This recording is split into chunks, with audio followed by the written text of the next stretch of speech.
सभी बच्चे तैयार हैं? सभी ने अपने अपनी किताबें खोली? सभी बच्चों ने? बहुत अच्छी बात। आज देखिए कक्षा 7, ठीक, और कक्षा 7 में इकाई 2 रेशों से वस्त्र तक, जिसमें आज हम लेक्चर 2 को पढ़ेंगे। यानी कि इससे पहले रेशे कैसे प्राप्त होते हैं, हाँ, जैसे रेशे कैसे प्राप्त होते हैं, किन से प्राप्त होते हैं, जंतुओं से प्राप्त होते हैं, पादपों से प्राप्त होते हैं, इसके बारे में हमने पढ़ा। तो आज हम उससे आगे पढ़ेंगे, थोड़ा रेशों में रेशम के बारे में पढ़ेंगे कि रेशम का आखिर में रेशम क्या है। और जो हम बाज़ार में जाते हैं, तो जब बाज़ार में जाते हैं तो हम क्या देखते हैं, हमें जब किसी कपड़े की दुकान पर जाते हैं तो उस कपड़े की दुकान पर हमें सबसे कीमती कपड़ा रेशम का ही मिलता है। चाहे वो रेशम की साड़ी हो, चाहे वो रेशम का कपड़ा कमीज़ के लिए हो, चाहे वो रेशम का कपड़ा किसी पर्दे के लिए हो, लेकिन बाज़ार के अंदर हम जाएंगे तो हमें सबसे ज़्यादा महंगा कपड़ा किसका मिलेगा? रेशम का। तो हम आज इस अध्याय में इसी बात को अच्छी तरह से जानेंगे कि वह रेशम का जो कपड़ा है वो किस प्रकार से बनता है और किस प्रक्रिया से गुजरते हुए हमारे पास आता है, बाज़ार में वह क्यों इतना महंगा है। तो सभी बच्चे जो हैं अपने अपनी किताब को खोल लें। खोलने के बाद और मैं जो बोल रहा हूँ मेरी बात को थोड़ा ध्यान से देखें, उसे समझें और उसको अच्छी तरह से घर जाकर पढ़ें। यहाँ मैं तुम्हें समझा रहा हूँ तो घर जाके अच्छी तरह से पढ़ें। तो देखिए सबसे पहले हम यहाँ पर ये देखना है हमें कि हम बात रेशम की करते हैं तो हम जिसे हम सिल्क भी कहते हैं, जिसे हम क्या कहते हैं, जिसे हम सिल्क भी कहते हैं। तो सबसे पहले जो है ये रेशम, आखिर में ये रेशम क्या है। तो सबसे पहले देखिए हमें ये देखना, रेशम एक प्रकार का प्राकृतिक धागा है। तो यहाँ पर देखिए एक शब्द लिखा हुआ है कि रेशम क्या है, वो एक प्रकार का प्राकृतिक धागा है। तो वो प्राकृतिक धागा है तो इसका मतलब है वो आदमी के द्वारा नहीं बनाया जाता है, वो क्या होता है, प्रकृति के द्वारा बनता है। अब हम देखते हैं कैसे। यह एक मजबूत और चमकदार रेशा है। पहली बात इसकी ये है, एक तो ये प्राकृतिक है, दूसरी बात ये एक मजबूत है और चमकदार है। ठीक, मजबूत है और एक चमकदार क्या है, ये रेशा। ठीक, जो कि कोकून जो होता है, जब मैं कह रहा हूँ, जब पढ़ाता हूँ तो बस मैं बात मत किया करो, 50 बार समझा चुका हूँ। जो कि कोकून मतलब एक रेशम के कीट से प्राप्त होता है। कोकून क्या होता है, एक रेशम का जो कीट होता है, उस रेशम के कीट में उसके जीवन चक्र में विभिन्न प्रकार की प्रावस्थाएं आती हैं, उसमें कोकून मिलता है। अभी मैं आपको अच्छी तरह से बता दूंगा, कोकून से प्राप्त होता है। ठीक, अगर हम बात करें प्राचीन काल की, प्राचीन काल का मतलब अब से बहुत पहले की अगर हम बात करते हैं, जिस समय राजा महाराजा हुआ करते थे, अभी लेवल तो ये देखता हूँ मैं, जिस समय प्राचीन काल में राजसी वस्त्र, जिस समय बहुत ज़्यादा बड़े बड़े राजा महाराजा होते थे, तो वो राजा महाराजा जो होते थे तो वो बहुत महंगे कपड़े पहनते थे। उनके कपड़े बहुत अच्छे थे, बहुत सुंदर थे, बहुत चमकदार थे, जिनके कपड़ों से यह पहचान हो जाती थी कि ये क्या हैं, राजा हैं, महाराजा हैं। तो बहुत महंगे कपड़े थे। तो उन महंगे कपड़े जो थे वो किसके बने होते थे, वो एक रेशम के बने होते थे। तो रेशमी वस्त्र, पहली बात तो रेशमी वस्त्र की ये खास बात है, एक तो मजबूत तो बहुत होता है, बहुत ज़्यादा चमकदार होता है। दूसरी बात वो हल्का भी मिलेगा, और कपड़ों की अपेक्षा बहुत हल्का है और मजबूत है, चिकना है, और बहुत ही ज़्यादा अगर हम उसे दूर से देखते हैं तो हमें कैसा दिखता है, एकदम आकर्षक सुंदर दिखता है। तो इसी प्रकार की देखिए इसमें बात कही गई है कि रेशमी वस्त्र की सबसे पहले बात तो ये बहुत हल्के होते हैं, वजन उसका बहुत हल्का होगा और एकदम चिकना होगा, बहुत अच्छा सुंदर, ठीक, मजबूत होगा, टिकाऊ, तथा दिखने में अगर हम उसे देखें रेशमी कपड़े को तो आकर्षक होता है। ये मुख्यतः उसकी खूबियाँ होती हैं। जब हम दुकान पर जाते हैं तो बहुत चिकना होगा, बहुत मजबूत होगा, बहुत आकर्षक होगा दिखने में, तो उसे कहते हैं हम रेशमी वस्त्र। और उसकी अगर हम कीमत की बात करते हैं तो जो भी हमारे कपड़े उस दुकान पर मिलेंगे उनसे उसकी कीमत बहुत ऊंची होती है। तो रेशम को वस्त्रों की रानी भी कहा जाता है। तो जब वो चीज़ बहुत अच्छी है, मजबूत है, सुंदर है, टिकाऊ है और बाज़ार में सबसे महंगा मिल रहा है, जिसे दिखने में अगर देखोगे तो सबसे अलग दिख रहा है, उस कपड़े को जो भी देखता है उस कपड़े को वो तुरंत पसंद करता है पहनने के लिए। तो ऐसा वस्त्र जो बहुत अच्छा है, हर चीज़ में अच्छा है, उसे ऊंचे वस्त्र की संख्या दे दी जाती है और जिसे हम क्या कहते हैं, वस्त्रों की रानी। तो हम यहाँ ये भी कह सकते हैं कि हम रेशम को क्या कह सकते हैं, हम रेशम को वस्त्रों की रानी भी कह सकते हैं, ठीक। रेशम का आविष्कार चीन में हुआ था। तो अगर हम रेशम की बात करते हैं तो हमारा पड़ोसी देश है चीन। तो चीन में रेशम का आविष्कार हुआ था, वहाँ पर बहुत ज़्यादा मात्रा में रेशम उगाया जाता है। चीन वर्तमान समय में विश्व का सर्वाधिक रेशम उत्पन्न करने वाला देश है। यानी कि चीन एक ऐसा देश है हमारे इस संसार में जहाँ पर सबसे ज़्यादा मात्रा में रेशम को उगाया जाता है, रेशम को पैदा किया जाता है। भारत भी अगर व्यवसायिक स्तर पर बात करते हैं बहुत अधिक, अगर हम भारत की भी अगर हम बात करते हैं अपने देश की जिसमें हम भारत में रहते हैं, तो भारत भी कोई ज़्यादा पीछे नहीं है। भारत में भी बहुत ज़्यादा मात्रा में रेशम पैदा किया जाता है, रेशम के बहुत ज़्यादा मात्रा में कपड़े बनते हैं, मार्केटों में बहुत ज़्यादा मात्रा में इसके कपड़े मिलते रहते हैं। तो भारत भी किसी से कम नहीं है।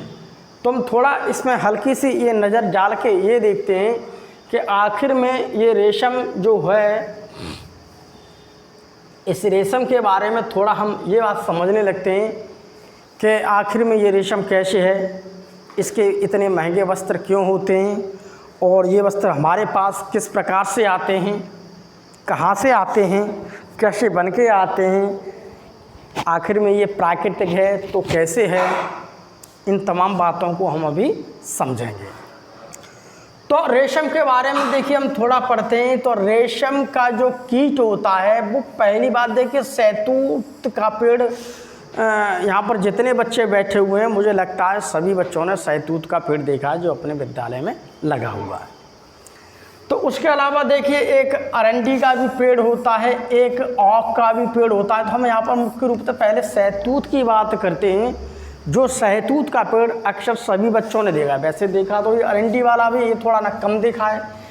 तो इनके पेड़ों पर ही, इनका जो पेड़ होता है शहतूत के, उनके पेड़ों पर ही क्या मिलेगा, रेशम का कीट मिलेगा। जो रेशम का कीट होता है जिससे रेशम के कपड़े बनते हैं, तो वो रेशम का जो कीट है वो शहतूत के पेड़ पर ही मिलता है। वो शहतूत के पेड़ पर रहता है, उसी की पत्तियों पर रहता है, उसकी पत्तियों को खाता है।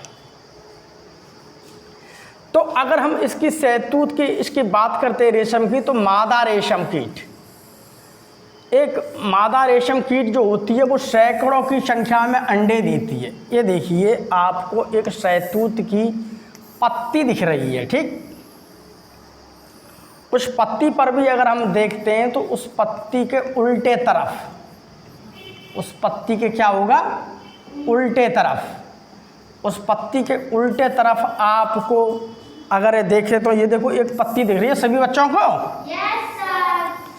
उस पत्ती पर गौर से देखिए, यहाँ इस पत्ती पर देखिए बहुत सारे के क्या दिखाई दे रहे हैं तुम्हें, अंडे। अंडे दिख रहे हैं ये बहुत सारे। यस ये देखिए कितने सारे अंडे दिख रहे हैं। ये अंडे बहुत छोटे होते हैं जो हमें आंखों से दिखाई नहीं देते। इसीलिए तो देखो तुम्हें से यही बात कहा जाता है कि हर चीज़ को साफ़ सफाई से खाओ। शहतूत का पेड़ है, वहाँ पर आप बैठोगे तो वहाँ पर बहुत सारे अंडे आपको ज़मीन पर भी मिलेंगे, पत्तियों पर लगे होते हैं। बहुत से लोग ऐसे पत्तियों को हाथ से पकड़ लेते हैं, उन्हीं हाथों से खाना खा लेते हैं, उन्हीं हाथों से मुंह को पूछ लेते हैं। तो ये सारी चीज़ ऐसी होती हैं जो हमारे शरीर के अंदर चली जाती हैं, जिससे हमें नुकसान होता है। तो सबसे पहले हम यहाँ पर एक बात करेंगे। तो ये देखिए आपको एक कीट दिख रहा है, ठीक है, तितली की तरह का। तितली तो खैर नहीं है, इसे कहते हैं मादा रेशम, मादा रेशम। तो ये है मादा रेशम कीट। तो मादा रेशम कीट सबसे पहले क्या करेगी, वो किसी शहतूत की पत्ती पर बैठती है, अपना दाना पानी चुनती है और उसी पत्ती पर बहुत ज़्यादा मात्रा में क्या छोड़ देती है, ये अंडे। ये देखिए अंडे दिख रहे हैं आपको, ये देखिए बहुत ज़्यादा मात्रा में क्या हैं ये अंडे। अंडे, ये अंडे बहुत छोटे होते हैं, हमें आँखों से नहीं दिखाई देते हैं, हमें सूक्ष्मदर्शी से देखते हैं। धीमे धीमे ये बड़े होने लगते हैं अंडे। तो ये देखिए बहुत सारे अंडे दिए हैं इसने। अगर हम गौर से देखा जाए तो ये देखिए ये शहतूत का पेड़ है, ये देखिए शहतूत लगे हुए हैं, ठीक, शहतूत लगे हुए हैं। दिख रहे हैं आपको सभी बच्चों को? सभी बच्चे बताओ दिख रहे हैं सबको शहतूत? ये देखिए शहतूत लगे हुए हैं। तो इस शहतूत की ये देखिए पत्ती है, इस पत्ती पर ही मादा रेशम कीट बैठी और उसने क्या कर दिए, अंडे। यही बात देखो लिखी है कि मादा रेशम कीट सैकड़ों की संख्या में क्या देती है, अंडे। पहली बात समझ में आई तुम्हारे? पहली बात तो देखिए ये समझ में आई कि चीन का सबसे ज़्यादा व्यापार कहाँ, वो रेशम का सबसे ज़्यादा व्यापार कहाँ होता है, चीन में, यानी सबसे ज़्यादा पैदावार वहाँ पर है। दूसरी बात अगर हम बात करते हैं इसकी, तो रेशम की अगर कीट की बात करें तो ये शहतूत की पत्तियों पर मिलता है, ठीक। हम यहाँ पर शहतूत की पत्तियों की बात करें। तीसरी बात इसमें देखो अगली ये चल रही है कि इसमें मादा जो रेशम कीट होगी, मादा होगी, वो सैकड़ों की संख्या में क्या देती है, अंडे। किस पेड़ पर, शहतूत के जो पेड़ की पत्तियां होती हैं उस पर, ठीक। देखिए निचली सतह पर देखो लिखा है, तो जैसे ये हमारा पत्ता इस प्रकार से होता है, तो पत्ते की निचली सतह पर, मैंने अभी तो बताया, ये उसकी निचली सतह होती है, ठीक है। शहतूत का जो पेड़ है, इस पेड़ की जो पत्तियां दिख रही हैं सीधी, इस पर नीचे नीचे नीचे, ठीक, नीचे की तरफ, तो उसके देखो निचली सतह पर चिपके होते हैं अंडे, बहुत ज़्यादा मात्रा में अंडे चिपके होंगे, ठीक। इन अंडों से सफ़ेद रंग के लार्वा निकलते हैं। अब ये अंडे धीमे धीमे से बड़े होने लगेंगे, बड़े होने के बाद इसमें से लार्वा निकलते हैं। अभी मैं दिखाऊंगा तुम्हें लार्वा का चित्र। लार्वा निकलते हैं जिन्हें हम कैटरपिलर या इल्ली कहते हैं, ठीक, या लार्वा भी कहते हैं। तो देखिए पहली बात तो ये है कि रेशम कीट ने शहतूत के पेड़ पर जाकर के बहुत ज़्यादा मात्रा में क्या दिए, जब अंडे देंगे तो धीमे धीमे अंडे बड़े होने लगते हैं। पहले तो छोटे अंडे होते हैं, फिर धीमे धीमे अंडे बड़े होने लगते हैं। तो जैसे जैसे अंडे बड़े होंगे थोड़े, उनका आकार बढ़ेगा, उनमें थोड़ी थोड़ी क्या आ जाएगी, बदलाव, चेंजिंग आती है, लार्वा बनने लगता है, ठीक। तो इस चीज़ को थोड़े देखिए। अब देखते हैं हम कि वो आखिर में लार्वा कैसे बने हैं। तो लार्वा के देखिए थोड़ी हम प्रक्रिया तो आपको बता देता हूँ मैं आपको, और सभी बच्चे मेरी बात को थोड़ा ध्यान से सुनते रहें, क्योंकि पीपीटी में थोड़ी मेहनत से बनाता हूँ तुम्हें पढ़ाने के लिए। ये सारे चित्र तुम्हें किताब के अंदर नहीं मिलेंगे, क्योंकि इन चित्रों को मैंने अपनी पीपीटी में ऐड किया तुम्हें समझाने के लिए। किताब में तो 1-2 डायग्राम बना हुआ है,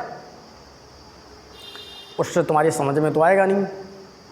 तो इसलिए यहाँ पर जो पीपीटी को मैं अच्छी तरह से बना करके लाया हूँ, पहले अपनी किताब को कई बार घर पढ़ा करें और यहाँ मैं जो पढ़ा रहा हूँ इसको ध्यान से सुने, इसके बाद घर जा कर के भी उसे अच्छी तरह से 2 बार 3 बार 4 बार पढ़ें। ठीक, फिर तुम्हारी समझ में आने लगेगी कि विज्ञान क्या है, और विज्ञान बहुत सरल लगने लगेगी। अभी तुम्हें कठिन लग रही है इसलिए क्योंकि तो पढ़ते नहीं हो, और थोड़ा पढ़ने लगें तो ज़्यादा। सबसे पहले देखते हैं हम अंडे की बात करें तो अंडों से कैटरपिलर, इल्ली या लार्वा का निकलना। आखिर में ये कैसे निकलती है? हमने कहा नहीं पहले अंडे देती है, अंडा जब धीमे धीमे बड़ा होगा तो उससे क्या निकलेगा? अंडे से क्या निकलता है? कैटरपिलर या लार्वा, ठीक है, या इल्ली, एक ही बात है। तो इस बात को थोड़ा ध्यान रखो कि अंडे से क्या निकलेगा। तो यहाँ पर हम लिख देंगे कि अंडे से क्या निकलेगा? कैटरपिलर, कैटरपिलर, या हम इसे क्या कहते हैं? इल्ली, या हम इसे क्या कहते हैं? लार्वा। देखिए ये अंडे जो बहुत ज़्यादा मात्रा में दिए, इन अंडों से देखिए ये देखो लार्वे छोटे छोटे से बहुत ज़्यादा मात्रा में निकले। ये हैं आपके क्या? कैटरपिलर। ठीक, धीमे धीमे अंडे का धीमे धीमे विकास होता है और धीमे धीमे वो चीज़ निकलने लगती है। तो इस प्रकार से ऐसे वो चीज़ निकलने लगती है। फिर थोड़ा और विस्तृत में समझ लो, उसमें नहीं समझ में आ रहा है तो दोबारा में देखिए विस्तृत में समझ लीजिए, जब तुम्हें अच्छी तरह से और देखो तुम्हारी समझ में आ जाएगा ये चीज़ को थोड़ा अच्छी तरह। जितना विज्ञान में, ये लड़की सो रही है पढ़ने के लिए, यहाँ पर आ रही है, मैं यहाँ पढ़ा रहा हूँ, वो सोने लगी। तेरा दिमाग सही नहीं है बिल्कुल भी। अब हम अगर इस चीज़ की कंडीशन में बात करते हैं तो सबसे पहले हमारी जो मादा हुई, ये है मादा, ठीक है। सबसे पहले अगर हम बात करते हैं मादा रेशम कीट की, तो मादा रेशम कीट जो है उसने सबसे पहले अंडे दिए। पत्ती पे सबसे पहले अंडे ही तो देगी, तो भैया उसने सबसे पहले क्या दिए? अंडे। अंडे के बाद इसकी देखो फर्स्ट स्टेज में देखो, ये देखो ये निकला आपका, ये छोटा सा है का आपका क्या निकला? एक वर्म, ठीक, लार्वा, ठीक है, स्टन लार्वा। ये देखो लार्वा है, छोटा सा, धीमे धीमे बढ़ रहा है ये, ठीक, ये देखिए, ठीक, लार्वा। ये देखिए पहले छोटा होगा, फिर थोड़ा बड़ा होगा, फिर थोड़ा बड़ा होगा। ये देखिए लार्वा है, ये देखिए लार्वा, ये देखिए लार्वा है, ठीक। ये देखिए लार्वा का देखिए आकार फिर बढ़ गया, ठीक, बढ़ते बढ़ते वो कहाँ पर? इतना बड़ा हो गया। इसके बाद आपकी देखिए यहाँ पर आ गया ये कैटरपिलर या लार्वा, एक ही बात है, ठीक है, कैटरपिलर या लार्वा। फिर उसके बाद क्या हुआ? ये कोकून बना, ठीक। कोकून के बाद में आपको सिल्क का ये चीज़ मिलेगी देखने के लिए, सिल्क यार। तो हम थोड़ा यहाँ पर देख लेते हैं। ये देखिए ये कैटरपिलर पेड़ की कोमल पत्तियों को खाते हैं। जैसे छोटे छोटे कैटरपिलर बने, पहले वहाँ पर देखिए जो मैंने लिखा है उसको भी थोड़ा देखिए। ये देखिए अंडे से जो कैटरपिलर बहुत छोटा निकलेगा, पहले छोटा निकला है, फिर ये खा के थोड़ा बड़ा हो जाएगा, फिर ये थोड़ा और बड़ा हो रहा है, फिर ये थोड़ा और बड़ा हो रहा है, इस प्रकार से। तो पहले देखिए छोटा सा जब निकला तो इससे क्या हुआ? ये पेड़ की कोमल जो पत्ती होती है, बहुत पतली पतली, बहुत सॉफ्ट होगी पत्ती का भाग, ज़्यादा कर रहा नहीं, बहुत सॉफ्ट भाग होता है, उसे खाता है क्योंकि छोटा ही तो है। उसके अंदर खाने का सिस्टम भी बहुत छोटा होता है। उसके खाने वाले जो होंगे, काटने वाले, कुतरने वाले जो दांत से होंगे बहुत छोटे होंगे, न के बराबर। तो कोमल चीज़ों को खाएगा, तो पत्तियों को खाते हैं। और 4 से 6 हफ्तों में वृद्धि करके, ठीक, और 4 से लेकर 6 हफ्ते का मतलब होता है 1 महीना से लेकर 1.5 महीने तक वो इसी कंडीशन में रहते, बढ़ते रहते हैं। तो 1 महीने से लेकर 1.5 महीने तक समझ लो, या 4 से लेकर 6 हफ्ते तक मान लो, वो इसी में रहते हैं। फिर 1-1.5 महीने के बाद क्या होता है? वो अगली अवस्था में प्रवेश करते हैं। रेशम कीट के लार्वा में एक विशेष ग्रंथि पाई जाती है। ये रेशम कीट के जो लार्वा हैं, इसके अंदर एक विशेष प्रकार की ग्रंथि मिलती है, ठीक। तुम्हारी किताब के अंदर भी लिखा हुआ है, इसका जिक्र किया, थोड़ा उसे अच्छी तरह से पढ़ना। उसके लार्वा में एक विशेष ग्रंथि होती है जिसे रेशम की हम क्या कहते हैं, ग्रंथि, जिसे कहते हैं हम रेशम ग्रंथि। सभी बच्चे बताओ इसे क्या कहते हैं हम? इस ग्रंथि से अत्यंत महीन लसदार पदार्थ स्रावित होता रहता है जो प्रोटीन युक्त होता है। तो वो ग्रंथि है, उस ग्रंथि से बहुत ही ज़्यादा रसदार, ऐसे रसदार रस की तरह जो रस होता है ना, रस की तरह वो क्या होता है, निकलता रहता है। तो जिसे हम जो कहता होता है प्रोटीन युक्त, यानी कि उसके अंदर में प्रोटीन की बहुत ज़्यादा मात्रा होती है।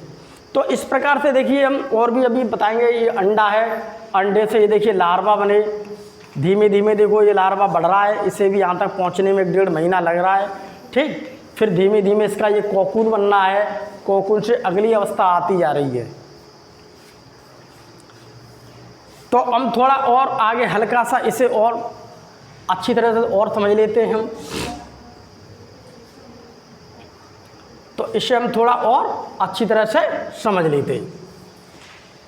तो अगर हम बात भी करते हैं कि जो लार्वा है, लार्वा पेड़ की पत्तियों में, तो लार्वा की अगर हम पेड़ की पत्तियों की बात करते हैं तो वो आगे से पीछे की ओर गति करता है।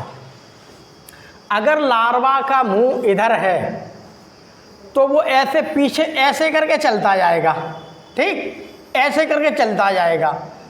तो जिस प्रकार से तुम्हारा 8 का अक्षर होता है ना, 8 का अक्षर इस प्रकार से होता है ना, ऐसे करके 8 का अक्षर बना होता है, तो ऐसे चलता जाता है अंग्रेजी के 8 के अक्षर की तरह।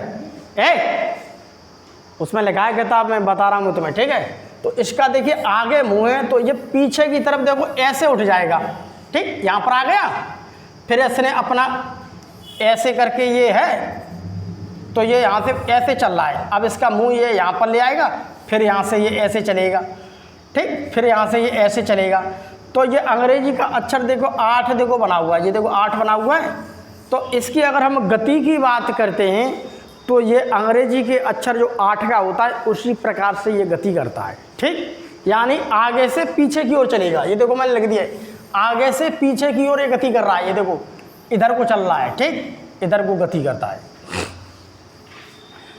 लार्वा अंग्रेजी की संख्या 8 के आकार में आगे से पीछे की ओर गति करते हुए अपने चारों ओर इस लसदार पदार्थ को लपेटता जाता है। जो एक लसदार पदार्थ है ना, ये देखिए लसदार पदार्थ निकल रहा है, ये है, ये लार्वा है, ये चलेगा। ये देखो लार्वा है, इसे देखो अपनी तरफ उसने लपेट दिया। जैसे मकड़ी देखिए तुमने, उसके जाला था बना होता है, सभी बच्चे ने मक्खी देखी है, वो मकड़ी का जाला था होता है। ये देखो अपने चारों तरफ ऐसे उस लसदार पदार्थ को ऐसे लपेटता है। ये तो देखो लार्वा है, इसके चारों तरफ देखिए ये मिल रहा है, ठीक।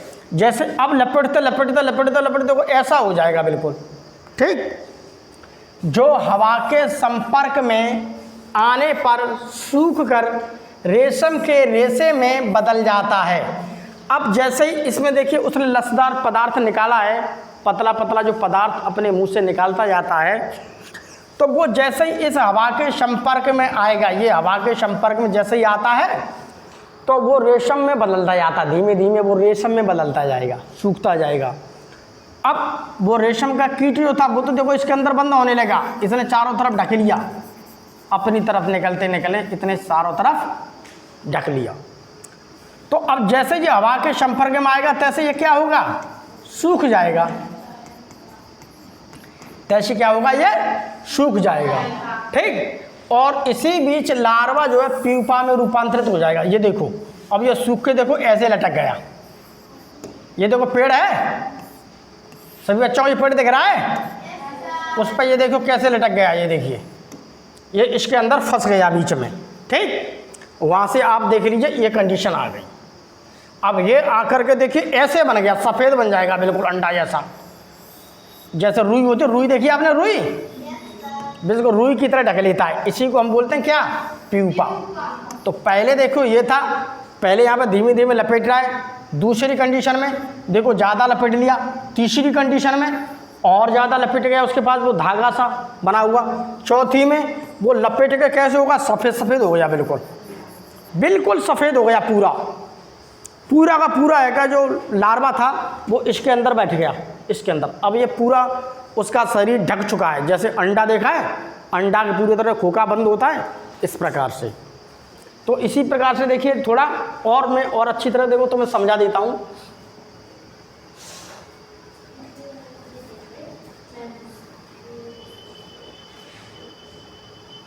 देखो अब देखिए इसमें देखिए क्या हुआ लार्वा के बारे में। तो लार्वा के बारे में हमने क्या बताया, उसमें चारों तरफ उसने लपेट लिया। तो अब इस प्रकार के देखिए अंडे से बन गए उसके, ये है सफ़ेद सफ़ेद दिख रहे हैं तुम्हें, ये इसे हम प्यूपा बोलते हैं, ठीक है, प्यूपा, इसे हम क्या बोलते हैं, प्यूपा। ये देखो ऐसे बन गई, ये देखो, देखिए सभी बच्चे देखिए गौर से देखिए, ये देखो ऐसे बन गया, ये देखिए ऐसे, ये देखिए बहुत सारे बन गए कि नहीं जैसे, ये देखिए। अगर हम उसको तोड़ेंगे तो उसके अंदर खोखले के अंदर देखो ऐसा ये मिलेगा लार्वा अडल्ट, ये देखिए उसने चारों तरफ से अपने शरीर को देखो इससे घोल लिया है। अब हमें ज़रूरत क्या है, अब हमें ज़रूरत है केवल इसकी, ये दिख रहा है तुम्हें, ये दिख रहा है, इसका धागा बनाना है, ये रुई जैसा दिख रहा है ना, इसका धागा बनाना है। यही होता है धागा किसका, सिल्क का, रेशम का। तो हमें यही धागा चाहिए, इस धागे की हमें ज़रूरत है मार्केट के अंदर। तो ऐसे करके ये देखिए आपको ऐसे यहाँ से ये धागा मिलेगा, ठीक। अभी तो मैं और बताऊँगा। रेशम के रेशों से लिपटे हुए प्रत्येक प्यूपा एक सफ़ेद गोलाकार संरचना में बंद हो जाते हैं। ये देखिए सफ़ेद संरचना में देखिए बंद हो गई, ठीक, प्यूपा है उसमें देख, ठीक है। प्यूपा एक सफ़ेद गोलाकार संरचना है, इसे हम प्यूपा बोलते हैं, ये सब प्यूपा है, प्यूपा, ठीक। तो इसी में बंद होता है। इन प्यूपा युक्त गोलाकार रचनाओं को कोया या कोकून भी कहते हैं। अब इन प्यूपा जो हैं ये वाले, इस प्यूपाओं को हम क्या कहते हैं, कोया या कोकून भी कहते हैं, इसे हम क्या कहते हैं। तो सबसे पहले यहाँ पर यह बात हमें समझनी है कि एक सफ़ेद गोलाकार संरचना जो होती है जिसे हम प्यूपा कहते हैं, उसे हम दूसरी भाषा में क्या, उसे हम कोया भी कहते हैं और उसे कोकून भी कहते हैं, ठीक। ये देखो लिखा, कोकून के भीतर ही प्यूपा विकसित होकर वयस्क रेशम कीट में बदल जाता है। अब ये धीमे धीमे इसके अंदर देखो बढ़ता जाएगा, बहुत बढ़ता जाएगा। उसका छोटा सा कीड़ा था, अब वो धीमे धीमे उसके अंदर बढ़ता जाएगा। जब ये थोड़ा बड़ा हो जाएगा, ठीक, फिर इसको काट देते हैं और इसे अलग निकाल देते हैं और इससे क्या करते हैं, इसे गर्म पानी में डाल कर इससे धागा बनने लगता है। अभी तुम्हें और आगे ये चित्र वो है जो तुम्हारी किताब के अंदर बना हुआ है, ये वाला चित्र सभी के बच्चों की किताब में बना होगा, ठीक। इस चित्र से थोड़ा तुम्हें अच्छी तरह से नहीं समझा सकता था, इसलिए वो चित्रों को मैंने इधर उधर से ऐड किए तुम्हारे लिए, जिससे तुम्हारी समझ में बेहतर ढंग से आ जाए। तो थोड़ा हम और आगे बढ़ते हैं और देखिए थोड़ा हम आगे थोड़ा देखते हैं कि आखिर में ये तोड़ करके आखिर में इसके कंडीशन क्या बनेगी। अगर हम उस प्यूपा का अंदर बंदा है जो उसका कोकून है, उस कोकून को देखिए हम तोड़ रहे हैं। तो कोकून को हम क्या कर रहे हैं, तोड़ रहे हैं। तो कोकून को जब हम तोड़ेंगे तो थोड़ा उसे हम गौर से ये देखेंगे, यहाँ कर लेते हैं। देखिए जो अंडा सा बना था तुम्हारे सामने कोकून, ये है देखिए सभी कोकून या कोया, यही तो हमारा बन के तैयार हुआ। इसे हमने तोड़ दिया, ये देखिए टूट गया, ठीक। अंत में लास्ट वाली स्टेप जब वो पक जाता है तब अंत में रेशम कीट कोकून के रेशों को काटते हुए, यानी जो रेशम का कीट है, ये दिख रहा है रेशम का कीट, ठीक, कोकून के रेशों को काटते हुए बाहर निकल आते हैं तथा अपना जीवन प्रारंभ कर देते। अब ये धीमे धीमे इसको देकर काट देंगे तो ये रेशम का कीट बाहर निकल आएगा और हमें ये रेशम मिल जाएगा इससे, ठीक। ये वाला इसे देखो काट देंगे तो इसमें निकल जाएगा। ये है ना, ये कोकून है ना, ये देखो काट के। अब क्या हुआ, कोकून तो काट दिया और उसमें से रेशम का हुआ, रेशम जो कीट का होता है वो कोकून से काटते हुए एकदम बाहर निकला था, रेशम का कीट उधर निकल गया और हमें ये देखिए रेशम मिल गया। ठीक, ये देखिए थोड़ा चित्र शायद तुम्हारी किताब का होगा, ये मेरे ख्याल से तुम्हारी किताब में बना भी होगा, ये तुम्हारी किताब का ही चित्र है। ठीक है, इसमें देखो दिखाया गया, एक देखो ये मादा है, मादा ने देखिए अंडे दिए, अंडे से देखिए ये लार्वा निकला, लार्वा से ये क्या बना तुम्हारा, कोया। ठीक, कोया या कोकून।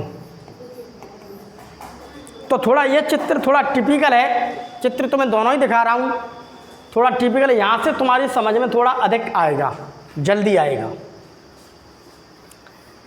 तो अब हम इसमें देखो एक भी, अब हमें ये देखना है कि जैसे जैसे संख्या बढ़ती जाती है, जनसंख्या बढ़ती जा रही है, जैसे जनसंख्या बढ़ती जा रही है उस प्रकार से उसकी डिमांड भी बढ़ती जा रही है कि भाई हमें ज़्यादा चाहिए। जब ज़्यादा सामान चाहिए तो इसकी पैदावार बढ़ा देते हैं।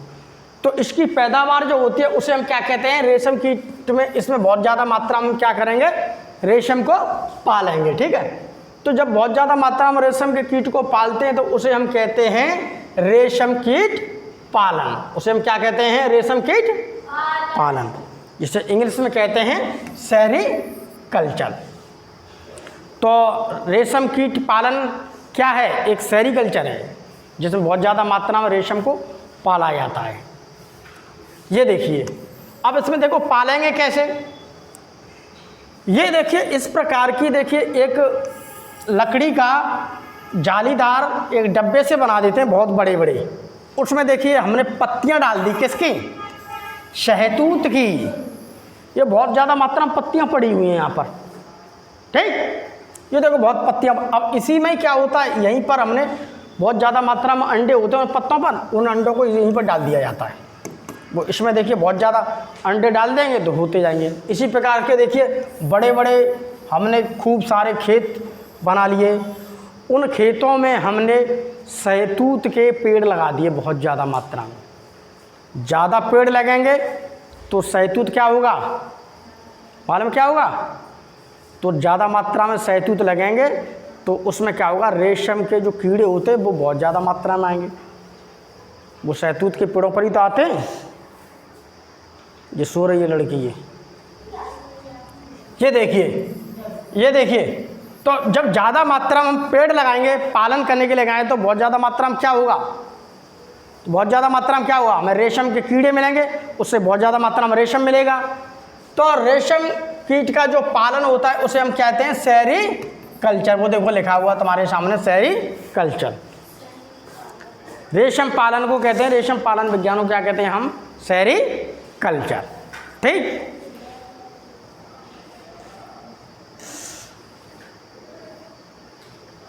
तो थोड़ा हम हल्का पढ़ लेते हैं इसके बारे में, यानी कि रेशम कीट के पालन की। आखिर में रेशम का कीट पालन के बारे में 2-4 बातें लिखी हैं, उन बातों को थोड़ा समझ लेते हैं, उसके बाद मैं फिर तुम्हें रेस्ट करने के लिए बोल दूंगा मैं। तो थोड़ा और पढ़ लेते हैं हल्का, ये इतना है। तो रेशम कीट पालन के बारे में थोड़ा पढ़ लेते हैं, उसके बाद मैं यहीं पर विराम करूँगा। ठीक, बाकी आप बच्चे थोड़ा आराम कर लेना। अब ऐसे देखिए, अब हम इसे थोड़ा देखते हैं और थोड़ा देखने के बाद हम यहाँ पर देखते हैं कि रेशम कीट पालन आखिर में है क्या। अगर किसी प्रकार से पूछते हैं सेरीकल्चर क्या है तो आपको यहीं पर पढ़ना है, यहीं पर लिखना है। ठीक, रेशम कीट पालन को हम सेरीकल्चर कहते हैं। ये प्रश्न भी है आपका। तो रेशम प्राप्त करने के लिए रेशम कीटों के पालन का जो विज्ञान होता है उसे हम रेशम कीट पालन या सेरीकल्चर कहते हैं या कहलाता है। ठीक, तो रेशम कीट पालन के विज्ञान को हम क्या कहते हैं, सेरीकल्चर या रेशम कीट पालन। भारत का प्रमुख सेरीकल्चर केंद्र कर्नाटक के मैसूर तथा बेंगलुरु में है। जो कर्नाटक राज्य है वहाँ पर आपको मैसूर में मिलेगा और बेंगलुरु में सबसे ज़्यादा मिलेगा। मैसूर में मिलेगा और क्या मिलेगा, बेंगलुरु में।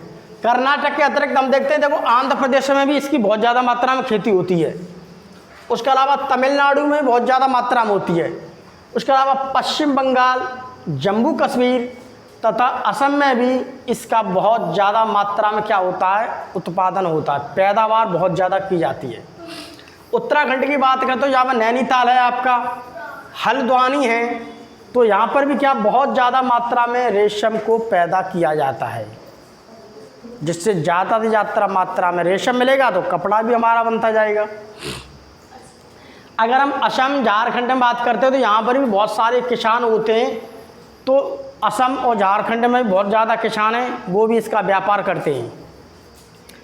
पेड़ों पर रेशम कीटों को पालते हैं। नर कीट की तुलना में मादा कीट आकार में बड़ी होती है। अगर हम दोनों की तुलना करें तो मादा जो होती है वो आकार में कैसी होती है, मादा थोड़ी बड़ी होगी, मादा होगी बड़ी और नर होगा छोटा, ठीक। और एक बार में वो सैकड़ों अंडे देती है। हमने तुम्हें बताया सैकड़ों का मतलब 100, 200, 300, 400, 500 देगी, एक बार में अंडे देगी एक, ठीक। किसानों द्वारा इन अंडों को सावधानी पूर्वक कागज़ अथवा कपड़े की पट्टियों पर इकट्ठा करके रेशम कीट पालकों को बेच दिया जाता है। किसान बहुत ज़्यादा मात्रा में देखा गया कि किसान होते हैं, तो वो किसान क्या करते हैं पता है, वो किसानों के जो पेड़ होते हैं सहतूत के, वहाँ पर बहुत ज़्यादा मात्रा में जो मादा अंडे दे जाती है, उन अंडों को वो कागज़ पे इकट्ठा कर लेते हैं या किसी और अच्छी जगह कागज़ पे या किसी कपड़े पर इकट्ठा करके, और जहाँ पर रेशम पाले जाते हैं ना, उन्होंने घरों में या ऐसी जगह जहाँ पर उन्होंने वो डब्बे से बना रखे हैं, अभी दिखाया था तुम्हें थोड़ी देर पहले, तो वहाँ पर वो दे देते हैं। वहाँ पर पत्तियाँ पड़ी होती हैं, तो वो अंडे वहीं पर क्या होते रहते हैं, बढ़ते रहते हैं, जो रेशम के कीट को पालते रहते हैं। तो कीट पालक में वो ऐसी जगह पर इनको रेशम के कीड़ों को पालते हैं कि जहाँ पर क्या हो, जहाँ पर नमी हो, अच्छा टेम्परेचर मिले उसे, हर जगह नहीं। ज़्यादा गर्मी मिली तो वो मर जाएगा, ज़्यादा गर्मी मिली तो क्या होगा, वो मर जाएगा, ठीक। तो ऐसे करके अंडों से अधिक मात्रा में लार्वा निकलते हैं, और लार्वा से ही क्या हुआ है, उससे बहुत ज़्यादा देखो ट्रे व्रे में रख लेते हैं, कोमल ताज़ी पत्तियों को बिछाकर अनेक संख्या में लार्वा दिखाई देते हैं। लार्वा इन पत्तियों को दिन रात खाते रहते हैं, ठीक। लगभग 20 से 30 दिनों में लार्वा पत्तियों को खाना बंद कर देते हैं और कोकून बनाने के लिए बांस के छोटे छोटे कच्छों से बाहर निकलने लगते हैं। इसको एक नज़र थोड़ा और देख लो, हल्का सा तुम्हारे समझ में आ जाएगा। जो चीज़ मैं यहाँ पर बोल रहा हूँ, जो किताब बोल रही है तुम्हारी, वो किताब की चीज़ यहाँ पर देखो तुम्हारी समझ में आ जाएगी थोड़ी, ठीक। इसके बाद हम बाकी कल पढ़ेंगे, ठीक। इसको देखिए, एक बांस की हमने क्या बना रखी है, ये ट्रे, ये देखिए, ये बांस की क्या बनी हुई है, एक तरह की ट्रे, ठीक। इस ट्रे में देखो बहुत ज़्यादा मात्रा में उन्होंने पत्तियां डाल रखी हैं, तोड़ मोड़ के, कोमल पत्तियां होती हैं, और ये अंडे पड़े हुए हैं, ठीक। तो ऐसे करके इनमें देखिए ट्रे में अंडे पड़े हुए हैं, यहाँ पर पत्तियां पड़ी हुई हैं। वे पत्तियां बहुत कोमल होती हैं, और उन पत्तियों से मालूम है क्या होता है, उन पत्तियों को अंडे खाते रहते हैं, अंडों से जो लार्वा निकलते हैं वो खाते हैं, और लार्वा धीमे धीमे बढ़ते रहते हैं और वो कोकून बना लेते हैं। देखिए, ये देखिए, ये देखिए, एक ऐसे घर के अंदर उन्होंने ये चीज़ बनाई है। यहाँ पर ये देखिए, जैसे तुम कभी कभी टीवी की दुकान में कहीं पर भी गए हो, तुम्हें इस प्रकार की अलमारी देखिए रखी हुई, ठीक। इसी प्रकार की अलमारी को वो एक अच्छे से, एक अच्छे टेम्परेचर पर पॉली हाउस में या किसी अच्छे से बहुत बड़ा मतलब इसका मकान सा बना होता है, जिसमें उचित टेम्परेचर हो, मशीन के द्वारा वहाँ पर रखी होती है, उचित तापमान में, यानी उचित तापमान मतलब सही तापमान। ये देखिए रखी है, ये देखिए रखी है, ये देखिए रखी है। तो ये देखिए, पहले वो यहाँ पर रहेंगे लार्वा, फिर अगली स्टेज में लार्वा देखो यहाँ पर डाले जाएंगे, थोड़े बड़े हो जाएंगे, फिर यहाँ पर डालेंगे, फिर उसके बाद आपको यहाँ पर इनक्यूबेशन दिखता है। इनक्यूबेशन का मतलब होता है वो यहाँ पर लार्वा क्या होंगे, उसको फोड़ करके बाहर निकलेंगे। ठीक, तो इस प्रकार से आज हम तुम्हें केवल इतना ही बताएंगे। बाकी के लिए हम तुम्हें को क्या करेंगे, बाकी के लिए आप क्या करोगे, बाकी हम कल पढ़ेंगे। आज हम तुम्हारे लिए इतना ही लेक्चर है, बाकी अगले लेक्चर को हम कल पढ़ेंगे, जिसमें थोड़ा बचा हुआ है तुम्हारी किताब का भाग। उस किताब के भाग को देखेंगे, उसके अलावा उसमें आने वाले जो प्रश्न हैं उन प्रश्नों को हल करेंगे। सभी अपनी अपनी किताब में उन प्रश्नों को देखेंगे, समझेंगे। ठीक, तब तक के लिए अपने हिसाब से देखो, अपनी किताब को देखो और समझो और उन्हें पढ़ो।